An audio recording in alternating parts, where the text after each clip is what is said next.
Thanks for downloading this episode from Teachers Talk Radio. You can find the full schedule and listen back to all our shows at ttradio.org. Enjoy the podcast. This show is brought to you in partnership with Hachette Learning, publishers of professional development books and resources that support great teaching and learning in schools around the world. Level up your professional development today and visit hachetlearning.com to explore the full range of titles. Teachers, have you heard of Bet UK 2026? It's the world's biggest education and technology event, and it's completely free for educators. From keynote speakers and panel sessions to CPD accredited workshops and networking, Bet UK 2026 is where educators from across the globe come together to share ideas, spark inspiration, and find solutions that fuel our mission to drive better education globally. Get your free ticket today at betshow.com.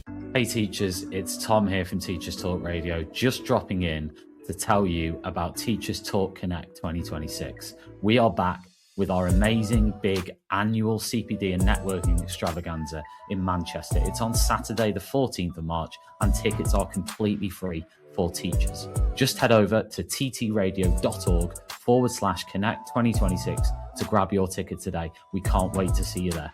Good morning, everybody, and welcome to Points of View. We're back again after the break. I've got Liz Webb and Lucy Trimnell joining me, Tom Rogers, for some discussion about the latest news, stories, and analysis in education this week.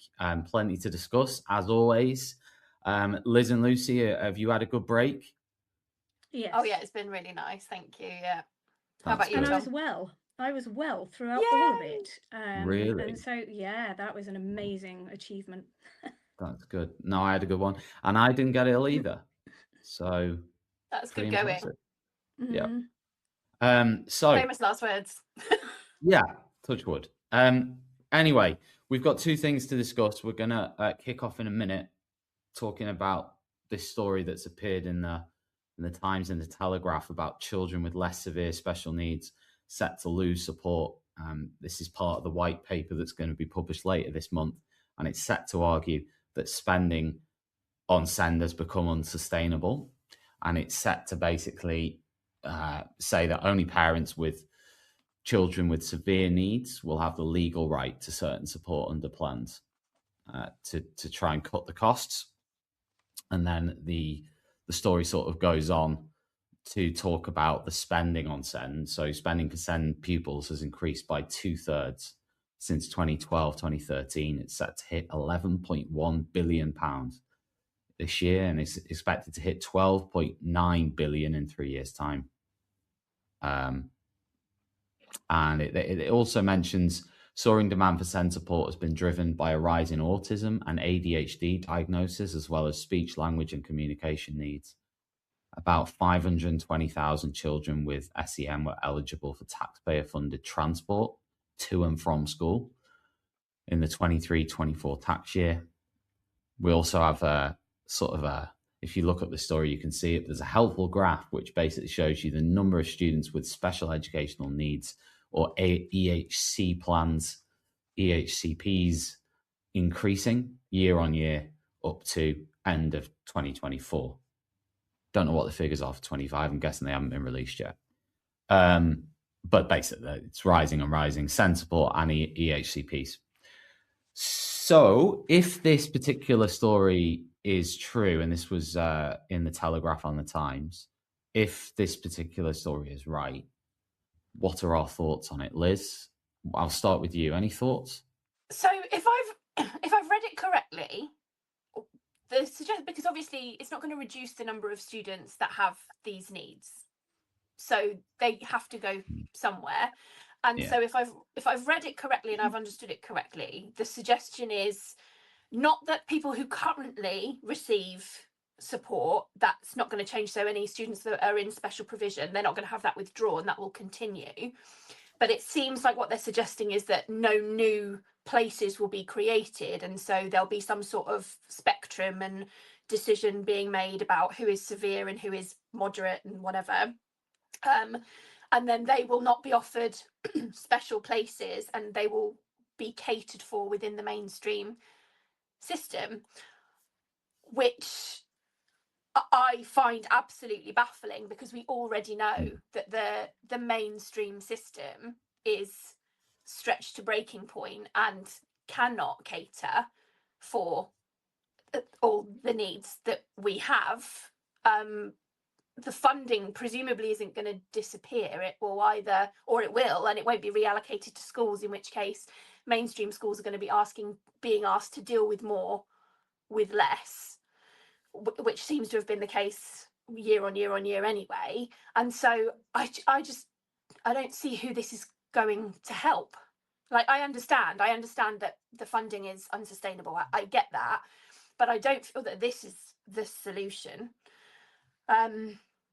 But of course, we do have a massively diluted system anyway for SEND, because there's been such a rise in the number of EHCPs and diagnoses that are emerging, and the demands that are kind of being, or the requests effectively for support that are being made, that we can't keep up with that.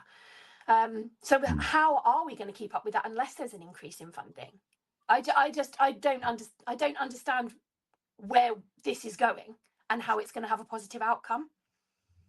That's what worries me. Yeah, go on, Lucy. Well, no, I mean, all I was going to say is that I think that some of the issue is, and frustratingly, I looked something up yesterday, but it's on this computer, and I think if I switch to it, I will lose you, so I'm going to have to leave it. But in Wales, I understand that they've already reduced their the number of students who are eligible for or considered to have SEND. And I think that the issue isn't that the numbers of children are increasing, but just that we're more likely to diagnose children with special educational needs when they don't necessarily have them. For me, there's always a concern that once you've diagnosed a child and given them it reduces an expectation almost immediately, because you're saying you'll not be able to do this, you're always going to struggle with this. And I worked with a colleague who always suspected that her daughter was autistic. She was very, very high ability, but lots of her behaviours and traits went along with autism. And she was a teacher, she'd been a teacher for years, but she did not ever get her daughter diagnosed, because she felt that her daughter, considering she was able, it was her social interactions and things, that she needed to learn those without a label, without the sort of, extra, or we come and do this quietly in a room here. And so, and her daughter's now at university and thriving. And I do think that sometimes we are very quick to look at a child and say, well, there must be something wrong, when very often a lot of the things that, like the ADHD, well, a lot of those things could come from other causes, a lot of those traits. And I think that you learn to manage. I think that schools can manage children with ADHD, for example, just as well without the label, because teachers can identify those traits. They can see what's needed. They can see that this child's better sitting here. I just worry that sometimes, as soon as you say, this child has this condition, or this learning need, I just feel as though you then set them on a pathway for costly support, for being withdrawn from the classroom, from the mainstream, for lots of circumstances. And I think that actually we certainly didn't have all of those sort of identified needs in the past, and I'm only talking about sort of 15 or 20 years ago. I'm not talking about in the 80s where everybody was just whipped into shape. What I mean is that I think we need to go back to managing things without labeling young people, because I believe I have ADHD. I believe that I had it all the way through school, and nobody, it wasn't a thing then. And I know that lots of women of my age, and now it's particularly women, are going forward and presenting and getting treatment. And I've looked at it and thought, I've just learned to live with how I am, and I know I'm a last minute person, and I know that my focus is diabolical, and I have to take loads of notes in meetings, otherwise I'm away with I'm the the same. fairies, you know. So you kind of, and actually working in education was the greatest thing for me, because you cannot switch off for a second, and you have to be ready, and there are Yeah. constant deadlines. And so if I've learnt to manage it, then I just wonder whether we're setting young people up to not learn those skills themselves. I genuinely believe that most people who work in education are neurodiverse in some way, shape, or form. I think that's why we've ended up in education. Yes. Because I think it suits us in the way that our brains think and work, for sure.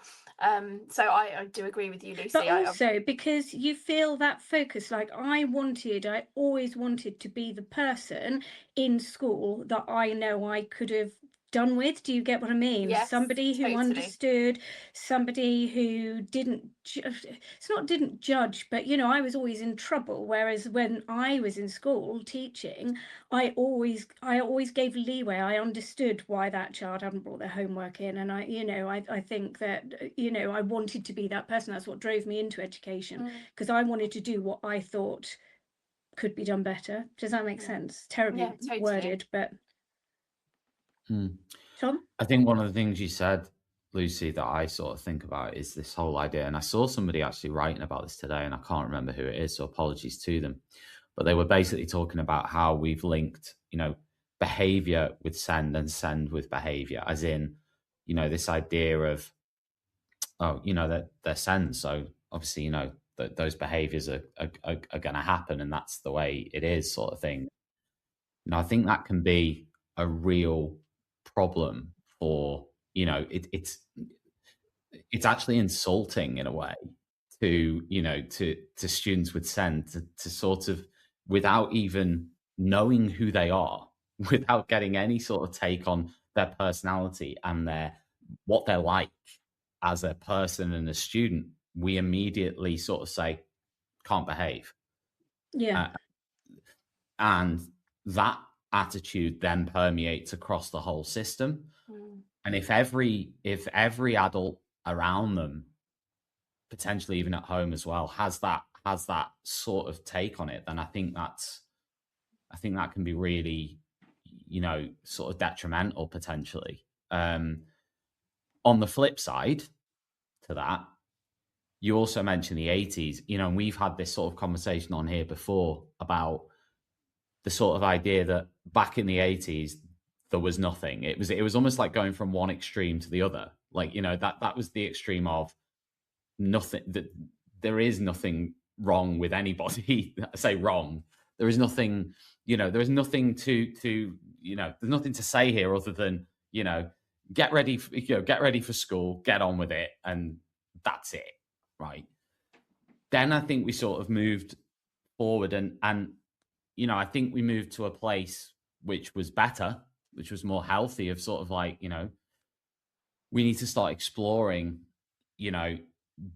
differences better. We need to start identifying differences better. We need to start being more aware of individual children and their needs. And I think that happened. However, we're now in a place where, let's just take the sort of, if we were to just look at it from a pure financial point of view, it's unsustainable. Yeah, the send totally. system in how it is now. We can't carry on with it. Now, there will be some people out there probably saying, yes, we can. We spend all this money on this. We spend all this money. No, I'm sorry. It just is not sustainable. Like, unless you literally were to bankrupt the whole sort of system and everything. If you, because I think as well, that is a slippery slope, isn't it? Because as soon as you do throw more money at the system, more people then seek out. It's just like, oh, right, okay, so if I do this, I can get this. And so it snowballs and it spirals out of control, which is kind of where we are. Well, this is the already. thing. I mean, my council are now looking at putting hubs in, so social, emotional, and mental health well-being. I think they're for SMEH. I can't remember what it stands for, but basically, they're going to put hubs in schools as much as possible, so that children can go to their mainstream school, but they'll be taught in separate classrooms, and it stops that need for busing children across the county to specialist schools, and so it works on that basis.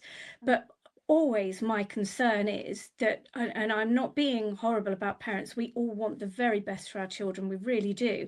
And so when you see that and you think, but my child needs that space, then the demand on that space begins to grow. And then you have, because it can't grow, I mean, they're limited, it's sort of 6 children a classroom or whatever, but if there isn't space, there isn't space. But then that creates animosity and anger and a feeling of, well, nobody cares about my child. So whatever we're doing, it does cause, whatever the solution is, it always causes more problems. And like you say, if you expand the funding, more people feel, well, actually, there's funding there, I think that my child should do with that.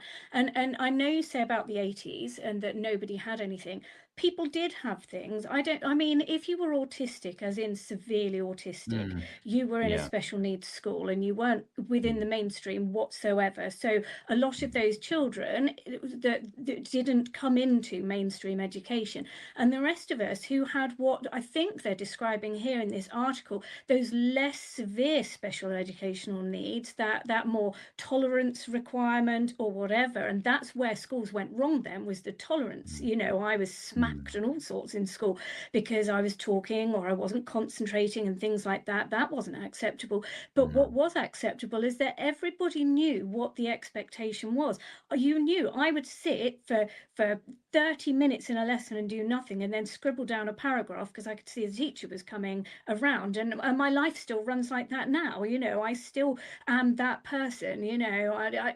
But I learned to manage because I knew what the expectations were. And I think the problem is that we are looking at a class of 30 kids. Sometimes only 1 or 2 of those won't have SEND, and we're trying therefore to cater, or we've got to do it like this for these children, and this child needs this, and it's not just the cost of it, actually it's the management of it. I mean, the upset if you've sent off to reprographics to get your sheet sent, and they say we didn't have pink paper, and suddenly that's a child who can't learn, and then you get overlays and the parents complain, and it's so hard to cater individually, to know off by heart every need that every child in every class has got. It's becoming unmanageable. And so I think that in some ways we do have to look at what is special educational needs and actually redefine them.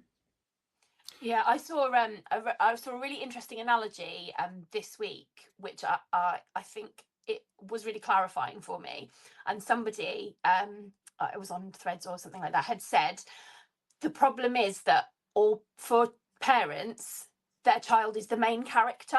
Yes. And that's true. As a parent, my child is the main character in my existence, but I think they then carry that through and expect the child to be the main character in the classroom as well, which they can't be. A teacher cannot cope with 32 main characters. Yeah. It's not possible. It's not sustainable. If you were watching a film with 32 main characters, you'd have absolutely no idea what was going on. You would not be able to keep track of the story.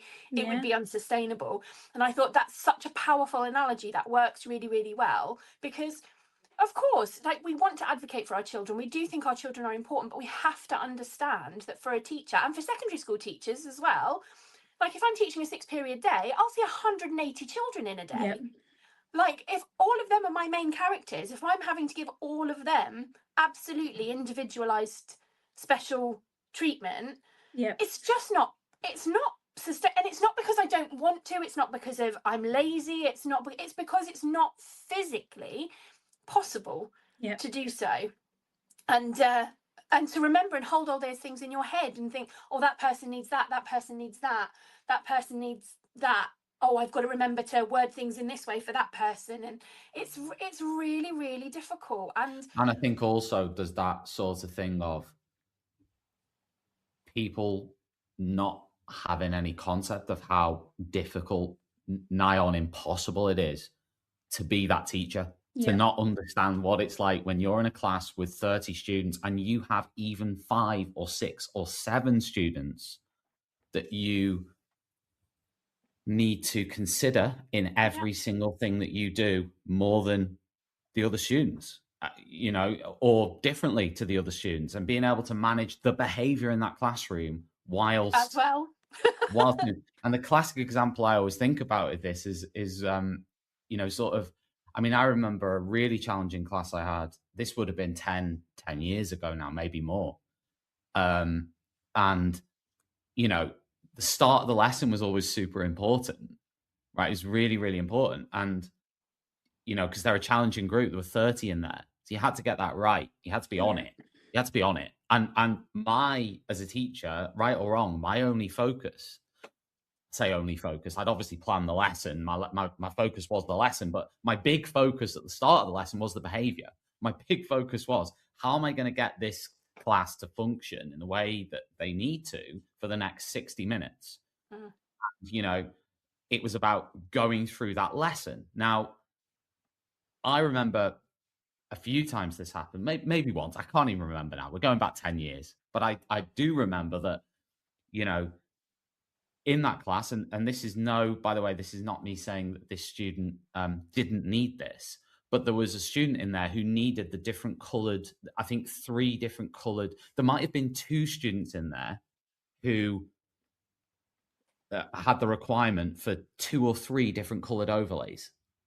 And it was on me as the teacher to sort that out prior to that lesson going ahead at the photocopier or whatever. It was actually, when you've got 8 classes or whatever, that's difficult. And I remember being 5 or 10 minutes into a lesson and then sort of, sir, you forgot the overlays.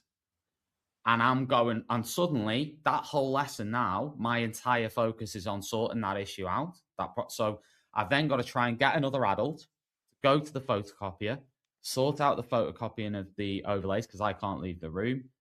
They can't really do anything until I do that. And that's one tiny microcosm of, imagine you had 10 of those in a lesson, not involving colored overlays, but 10 various different things that you hadn't done or you should have done, that's while you're trying to actually teach content and you're trying to actually deliver to all the students in a way that the lesson actually works. And by the end, you're pulling your hair out because you're going, I can't do this. Now, there will be people who say, well, more funding would sort that out.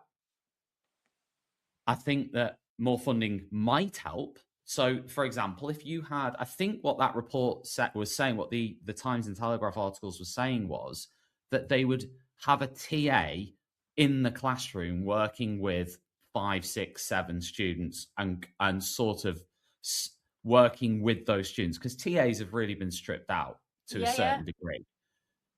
I don't think that's a bad idea. I think that could potentially help. I think having, if you had 2 extra adults in a room, it always used to make a really good difference. 2 TAs in a room, because sometimes I had that. I'd have like 1 TA working with 1 specific student, then I'd have another TA just sort of working with, I don't know, 3, 4, or 5. They've been assigned to a number of students. That always helped. But fundamentally, we can't move to a system where it's all like one-to-one teaching. Some people think that we can eventually move to a place where you don't have conventional classrooms and everyone's taught one-to-one. Well, there might be the privileged ones who can do that from a homeschool point of view, right? Who have maybe the money or the resource to be able to do that. Or, we may move to a place where the class sizes, the pupil numbers are going to reduce anyway. So we are probably going to end up in the next 10 or 20 years with lower class sizes generally anyway. But, we can't, it's financially impossible. I don't know if we will. I think they're going to just, I agree. I think they're just going to use it as Mixed a money groups. saving enterprise, and they're going to slim down staff, and class sizes will still stay the same, if not get a little bit bigger, and then we'll cope with like, I've got a huge department that I work in at the moment, but if student numbers reduce, they'll probably let go of 3 or 4 of us, and we'll still have the same class sizes because they'll see, Someone's that's how I can save commented some money. on what I've said. I think lesson preparation, don't blame the children that needs the adoption. I didn't blame the students who needed any of the sort of, adapting of resources or planning. Now, it's not something that I would do. But it can what I'm happen. doing- They Yeah, can run out of we're their a human. book, and you Everyone makes didn't know. mistakes. And yeah, absolutely. What I'm Or doing is they get their highlighting the book out of their challenge of being a mainstream teacher. yeah, And absolutely. I started off by saying I don't think some people have any concept of what it is like to be stood in front of a class of 30 and have to actually manage that situation. And if you don't manage it well, you're going to have a problem just in terms of being able to get through the day, because there's going to be the class is just going to be chaos. People think that a teacher can stop and have this like 10-minute sort of one-to-one conversation with a student in the middle of a lesson. Let's pause, everybody, because we need to go and talk to this student for 10 minutes halfway through a GCSE history lesson. It can't happen. When you've got, it can happen maybe if you're in, I think some people maybe as well have an understanding of maybe what their schooling was like. If they went to maybe a really nice private school where you had 7 students in a class as a child, and that's where they went, and that's their experience of education, then maybe you then look at it and go, well, why can't it be like that everywhere? Well, it can't, because you've got 30 students in the class. So if there's 7, sure, you can, and they're all nice and sort of, getting on, everything's going great. Yes, you can have a 10-minute conversation and everything's great. But if you've got challenging behavior there and it's not working out so well, then you could have a bit of a problem. Yeah, I agree. I mean, I think the behaviour management, we have to take that into account. In that class of 32 students, where you might have 8, 9, 10 who have special needs, because I think, did I read somewhere it's the proportion has risen of children coming into school with special educational needs, and it continues to rise as well. So on top of that, you've got this rising number of students, so you could easily have a third of a class with special educational needs. And whilst that can be tied into behaviour, very often there are kids with no special educational needs who are just being kids and their behaviour needs managing. And then you've got those quiet kids who you're supposed to be able to get to. You are supposed to be able to approach them and see where they're struggling, because they're not going to reach out, they're not going to cause trouble. So you've got all of these different needs that you need to meet beyond the SEND spectrum. Do you see what I mean? And I think that's the problem, that we are trying and expected and demand of ourselves that we meet all of those individual needs in a huge class setting, and it just can't be maintained. And like they said, instead of all this one-to-one, we have a TA that maybe works with a small group of students, and that can work. But also, if you're in a crowded classroom, that means they've all got to sit near each other, and if they don't sit near each other, because some of them can't sit near a window, or do you get what I mean? And before you know it, you've got another problem. And so we've got to learn to manage these things, and we've got to learn in some ways, and this is the sort of mean thing here, we have got to take the children with things like dyslexia who absolutely need that support, but we need to take the children who have those mild or moderate special educational needs, the things like ADHD, those students, we're going to have to start having expectations of them that they can sit where we tell them to sit, or that they can do the work, that it's not a reason to not behave in the lesson and things. And that's got to come right through from the start. I mean, that has to come through. I remember being in hospital and a lady next to me saying, you wait till my other kid comes in, he's got ADHD, it'll be a nightmare. And so I was, thinking, oh God, here we go. And the child came in and he sat nicely on the bed for the whole time. And when it was time to go home, he went home, and I thought, he hasn't got ADHD. That child can't. I mean, my own children were a little bit older, but they were more of a pain in the neck. Do you get what I mean? And they didn't have ADHD either. So I just think sometimes we're just very quick to say if your child's lively, or if a child is is struggles to concentrate or struggles to put pen to paper and things, we just immediately say, well, they must have a need and it's got to be met, we need funding for this and we need them to have a TA, when actually they've just got to learn, that the expectations are there for them as well, because otherwise we've got so many young people now who are coming out of school and education and not into work because they don't believe that they can work, and so we've got the other end of this coming through. It's a reason, it's not an excuse. I think that's a phrase that I use all the time because I'm so sick of it being used like a shield. It's like, oh, I can't do that because like that, and I'm like, I don't agree. Like, I'm not going to lower my expectations of you because that's not right. I don't want to have low expectations of you. I want to have high expectations of you. I want you to go out into the world and I want you to be incredibly successful. And if I lower these expectations for you at this point, you are going to think that the world is going to owe you something, and it doesn't owe you anything. People are not going to make these concessions for you. And like I really struggle with this concept of masking. And it's like, well, they're masking. I'm like, we all mask. All of us mask. We're always masking. That's actually a life skill. Yes. That you have to learn to do.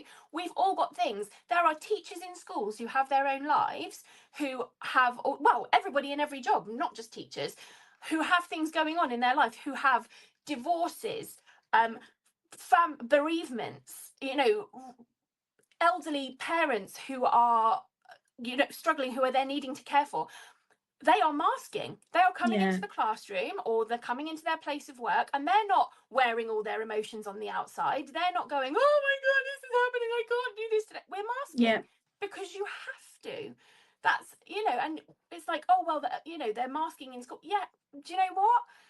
Yeah, it's hard to have to do that, but it is a life skill. We can't crumble under everything because we will not function. If we crumble under every huge emotion that we feel and every time we struggle, nobody's going out to work. We're not we're not going to have places that can open. We're not going to have functioning societies, because if we crumble under every single emotion that we feel every time we find something difficult, that I used to call it the Peggy Mitchell effect. And I don't know if you remember EastEnders, but she'd be out the back screaming and crying. And then she'd go out through that curtain into the bar. And she'd go, right then, what's everyone having? And it's that, isn't it? That is how we live our lives, isn't it? You literally sort of put your troubles to one side and the kids come and you go, hello, how are you today? Come and take your seats and all of that kind of stuff. And you're absolutely 100% spot on. It is a life skill, and if you haven't got that ability, you are not going to function. And I understand that when you come home, you lose it. Yes. Because again, we all do that. Like, we absolutely do that. And I don't think that's something to be ashamed of.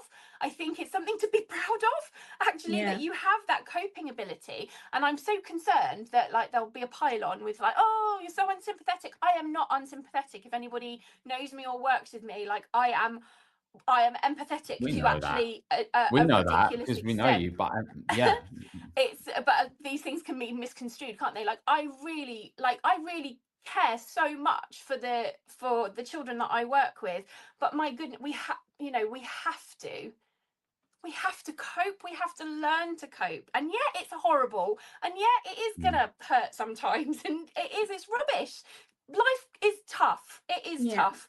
But if we shield people from it too much, we're not doing them any favors. Like, a part of our we're constantly criticized that the curriculum doesn't allow students to learn life skills, but socialization is a life skill. Learning to cope is a life skill. Learning how you can help yourself out of difficult situations is a life skill. And if we constantly cushion difficulty, we're not teaching in the right way. We've got to, like Tom, the example that you were using about photocopying things on the different sheets of paper, what we should be doing is we should be encouraging young people to carry their own overlays around with them. If this is your need, you take responsibility for that. Primary level, a little bit different, I think, but certainly at secondary level, you want some independence, here you go, like, this is the need that you have, that you carry that around with you, and when you need it, you use it, and that's fine. But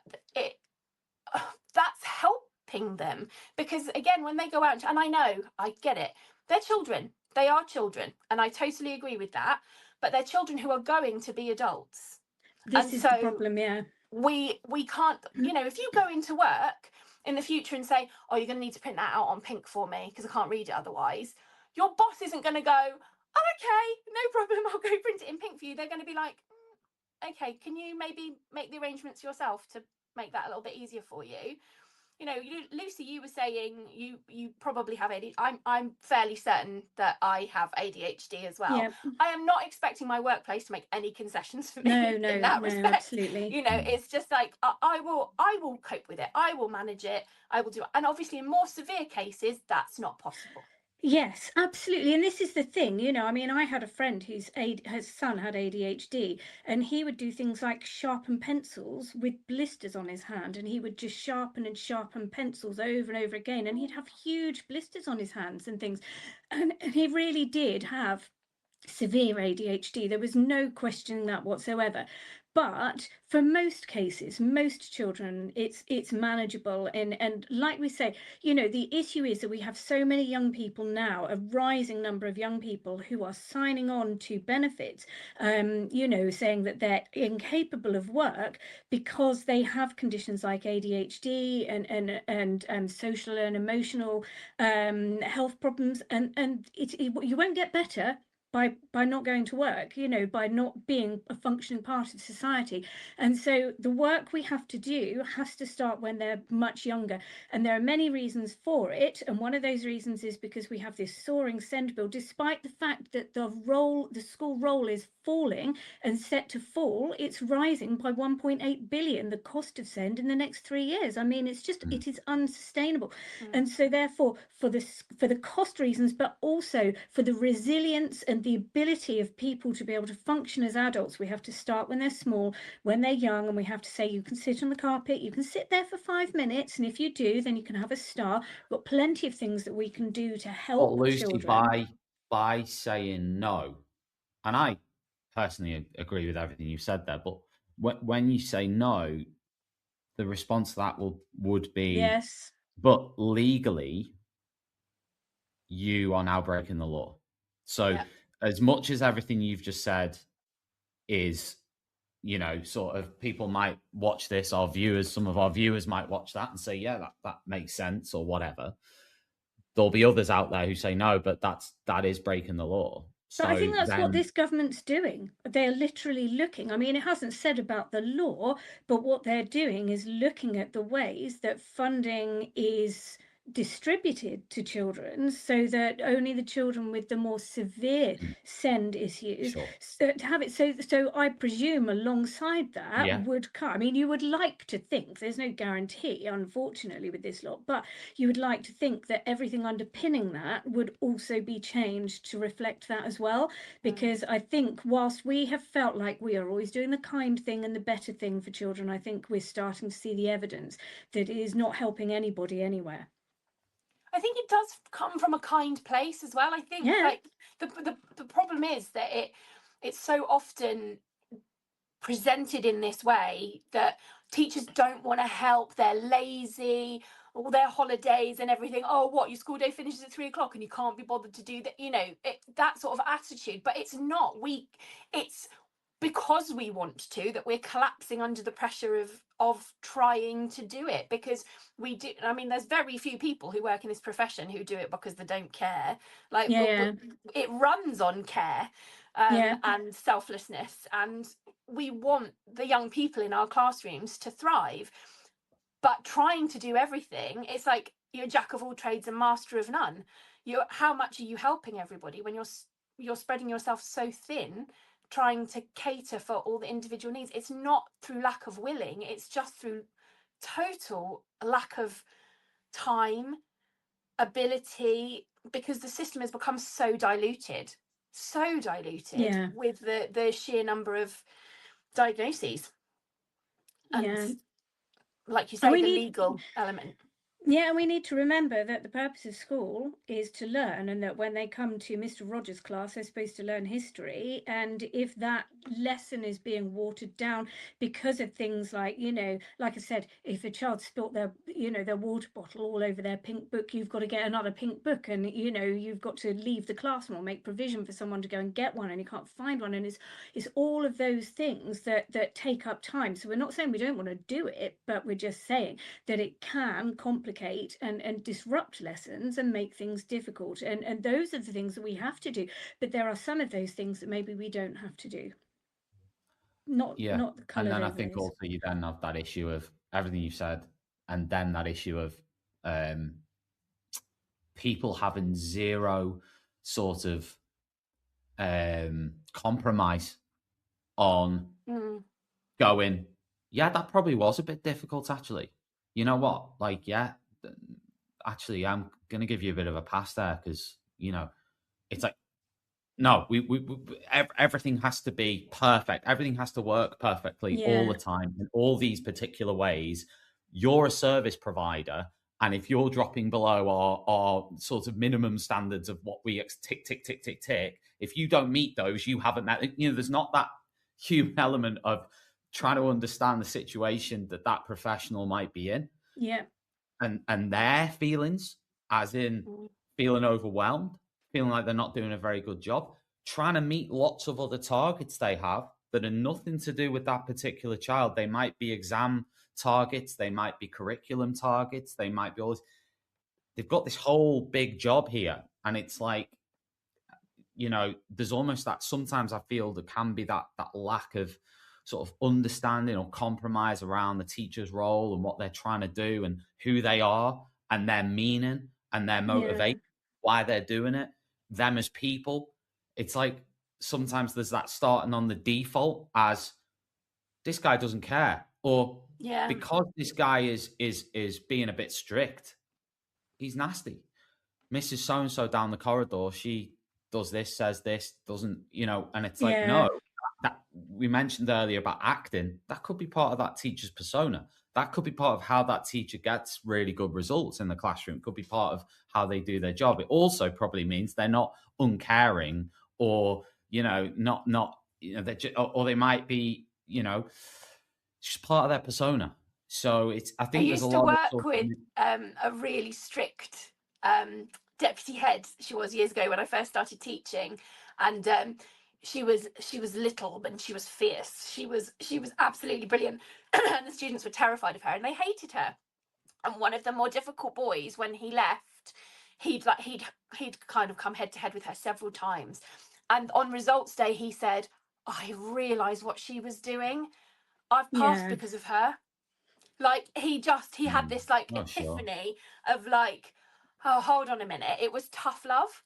It was tough love. I've seen that happen. I've seen that happen loads of times, loads and loads of times, more times than I can remember. And sometimes students do respond really well to that over time. I think initially there might be some pushback. Initially, I think that's the problem when people visibly see a pushback. They go, oh, back off. Oh, we don't now. Whereas if you just push through, actually in 3 lessons time or something, that student might have settled down into that routine, into those boundaries, into that thing without any need for anything, any other intervention. Literally, it's just a case of being consistent. It's almost like the broken record thing. This is, and over time, 5 lessons in or whatever it is, they've settled in, they're doing well, they're enjoying it, and actually they have that level of respect maybe at the end. And some people, obviously that's not every single child, there'll always be exceptions, there'll always be whatever, but I do think we underestimate sort of the power of routine, the power of consistent boundaries, the power of just good teaching. Actually, if you can produce good teaching, every child enjoys that. I'm yet to meet a child who doesn't enjoy it when the teaching is good. And when you feel engaged. It doesn't matter what their behavior's like, right? If the teaching's good and if the lessons are going well, then they tend to enjoy it. Now, unfortunately, for the lessons to be good, the behavior generally needs to be pretty good. Yeah. So I think it all ties together. into one. Guys, I just want to mention our two sponsors on the show this morning. We've got Hachette Learning, who are publishers of professional development books and resources for schools around the world. If you want to find out more, head over to the Hachette Learning website. We really appreciate Hachette Learning for sponsoring all the shows on Teachers Talk Radio. And also the Bet Show, which is coming up in a couple of weeks' time. It's actually on the 21st of January in the Excel Centre in London. It's the largest EdTech show in the world. You can get a free teacher ticket if you head over to the Bet Show website. Just register your details, come along. Teachers Talk Radio have a stand there, so you can meet us all as a team, and it'd be great to say hi at the Bet Show this year, 21st to the 23rd in London. Just want to give a shout out to all the people who've commented on the show so far. We've got Rural Teacher, who's actually in Uganda watching along, so thank you, Rural Teacher. Wow. We've got Sunshine Louisa, Mikkel, we've got Ian, and we've got Paul, and we've got Abu Bakr in, I think he might be in, he has told us before and I've forgotten. But anyway, good morning to you as well. But thank you everybody for tuning in. And any final thoughts, Liz or Lucy, on this before we say bye to everybody? I mean, well, just He's that in we London. need to, I think we agree. I think we agree that probably something has to be done about the spiraling cost of SEND, because we can't afford this for much longer. We cannot afford, I think it's 520,000 children being bussed around to school. That's being funded by your local councils, your council tax. You know, if we can find a solution to this that means that the money can be spent on the children who most need it, then for me, I think that would be a good solution. That might mean that some of those more moderate conditions don't get the funding. Yeah, makes sense. We've had 250 live viewers this morning, so thanks very much everybody for tuning in, and do watch back as well if you just join in now. We'll make this available as a podcast. If you want to give us a follow and a like on Spotify, Apple Podcasts, YouTube, wherever you get your podcasts really, or interact, do remember to give us a follow. We really appreciate every person who follows along and supports what we do. So we'll be back again for Points of View next Sunday. I'll actually be on tomorrow night. If you're interested in my show, I'm on tomorrow night at 7:30 talking to a couple of school leaders about their recent experiences in the new Ofsted changes and the new Ofsted framework. So that'll be an interesting one. That's tomorrow at 7:30 p.m. So hope to see you there for that. Take care, everybody. Have a great rest of the Sunday, and see you soon. You've been listening to Teachers Talk Radio. Tune in live and listen back at ttradio.org. We look forward to hearing from you next time on Teachers Talk Radio.